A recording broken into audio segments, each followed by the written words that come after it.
Steam dropped almost 19,000 games in 2024, and that's just one platform. With new releases hitting PlayStation, Xbox, Nintendo, and not to mention the other PC platforms, it's easy to get overwhelmed. What if you had a simple system to cut through the noise and always score the best deals? Stick around, I'm about to show you how to never overpay again, no matter how you play. If we haven't met before, I'm Suk. I'm a designated accountant and a finance professional working for a Fortune 500 company. I've taken what I've learned throughout my career when it comes to budgeting and cost management and applied it to all of my favorite hobbies. Here on this channel, I help you play more while paying less. I'm the gamer in finance. Let's go. Like I said earlier, Steam released almost 19,000 games in 2024, the most in its history, so choosing what games deserve your money has never been more important. Earlier this year, Matthew Ball released his State of Video Gaming in 2025 essay, where he explains that some game makers hope Rockstar releases GTA 6 at anywhere between an $80 to $100 USD price point, which will raise the prices of lower cost titles by citing increasing development costs. Now, I'm not throwing any shade at game makers for wanting to do this, but maybe a little bit. But on the flip side, as consumers of gaming, we need to do whatever we need to do to save money wherever we can. How do we do that, you ask? Let me show you. Let's keep note of a couple of things before we dive in though. This process may seem a little involved, but stick with me to the end. It'll refine your buying process and help you weed out those filler titles that you wish you didn't waste your time or your money on. My goal here is to give you a fresh perspective from what you're already used to. But even before we get into any of that, the very first question you have to ask yourself: does my budget allow me to buy this game? If the answer is yes, keep watching so we can flesh this system out. If the answer is no, there's still plenty here for you too. You can learn the process and apply it when you're ready. Now first, I call this the buy, wait, or skip method. Pretty basic and nothing fancy here. Here I'm just asking myself some simple questions. Is this an immediate buy? This is when I'll ask myself if this is a game I'm going to play immediately and get full value for. Are my friends playing this? And do I want to enjoy it with them? Do I wait? If it's a single player experience, it's likely it'll drop in price. Or if it's anything by Ubisoft, give it a couple weeks after release and it'll probably already be 50% off. Do I already have a whack ton of similar games in my backlog that I'm grinding through, and will this just end up at the back of the line? Do I really care to play this with my friends? Or do I skip it altogether? Is it just a bundle of microtransactions disguised to look like a game? Does it look to have any replayability value? Man, forget my friends, they can play this by themselves. Now, if we decided that we're skipping a title, we can stop right here, but can start the process again for a different one. If it's an immediate buy or a title that we're willing to wait for, then we press on. But you'll also want to watch my video about the tools I use to stretch my budget and find the best deals on games, so stay tuned for that. I'm sure you guys saw this one coming, but we gotta talk about it because of the value we get from subscription services. Have a look at my winner for the best value gaming service in February. The link is in the description. I've been a Game Pass Ultimate subscriber since 2022, back when it was possible to do the one-to-one conversion from Xbox Live Gold, but they've since done away with the gold membership completely and have changed what the conversion rates are, but regardless, the value can't be overlooked. I know Game Pass Ultimate or a subscription at any tier can add up, but here's where you need to evaluate whether it makes sense for you. AAA titles are available day one, and because of that, I've been able to play Indiana Jones, Black Ops 6, and Avowed all on release, games that I probably wouldn't have otherwise played because I definitely wouldn't have bought them. PlayStation Plus has stepped up their game as well by offering a selection of AAA titles, a back catalog of games from PS1 onwards, and offering games of the month that you can add directly to your library. Which brings us to our final subscription, Humble Bundle's Choice subscription, which offers a mix of PC games for you to permanently add to your collection. If the games you're looking to play are offered through these subscription services, then great.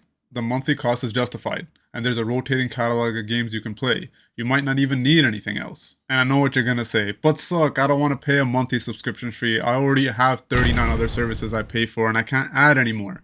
I hear ya. This next step is for you. A tactic I like to use is to find games that offer similar gameplay but at a fraction of the cost. For example, if you're interested in Indiana Jones, you could play the 2013 release of Tomb Raider or the Uncharted series for less than $10 per title, maybe even less than $5. I actually picked up Tomb Raider for free when either GOG or Prime Gaming gave it away for free. I can't remember which.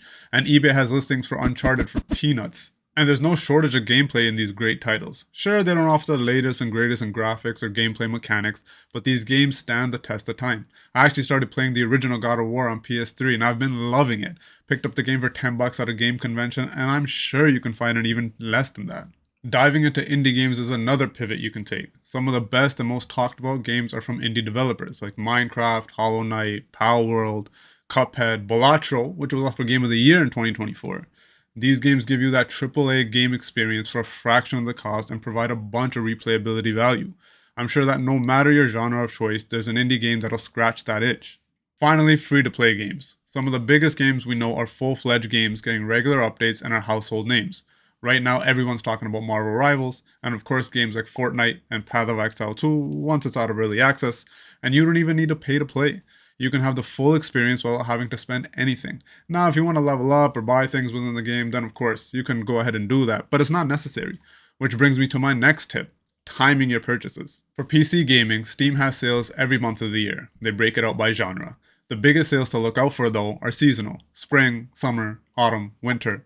Like I said in the beginning of this video, with almost 19,000 games added in 2024, there's going to be something for everybody.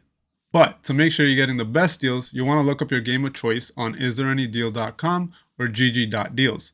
Not only will these sites let you know if now is the right time to buy, but it will also show you the prices on different platforms, giving you all the tools to make an informed buy. I did want to make quick mention right here again, because I know that we have more than just PC gamers out there. If you want more tools to add to your tool belt, you want to check out my other video about how I find the best deals on games for every platform.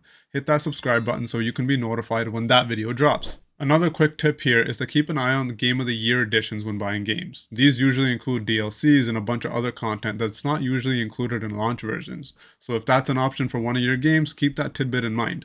Now this is what I call the gaming smarter formula. So let's summarize. First things first, establish your budget. If you don't have this figured out, the rest doesn't matter. You need to understand if a purchase falls within the constraints of your budget. Keep that idea top of mind. For most games, using the buy, wait, or skip method helps you understand your motivations for purchasing a game and can help you filter your purchases. Getting smart with how you purchase games can include combining subscriptions, timing your purchases, or finding alternatives to AAA titles until their hype dies down. Resist FOMO. A great game is still great months later. Using these tips, instead of buying one $100 new game, you may be able to turn that into 5 or more alternative high-quality titles. And because you stuck around here till now, here's a couple more bonus tips. I don't recommend pre-ordering games anymore, even if the devs are throwing in 16 different skins or whatever other freebies they want to give you. All the marketing that's being done isn't helping paint a full picture of the game. These trailers are released like movies these days, highlighting all the awesomeness that is this game. The last games I pre-ordered were during the Xbox 360 era, where stores used to give you the pre-release kit, which I still have to this day as a bit of a collector's item. Also because games can sometimes be released incomplete, requiring huge patches and sometimes rendering games completely unplayable. Cyberpunk is a good example of this. I prefer to let games release, be reviewed and dissected before diving in. And I'm being selfish here, but I'm prioritizing my time and money. One final tip I'll leave you with is to practice patience. I know I mentioned it earlier by not falling prey to FOMO buys, but I have to drive this point home, and this probably won't be the last time you hear me say this. It is the single best way to ensure that you aren't overspending, and it doesn't stop with video games. You can use this tip for everything you buy.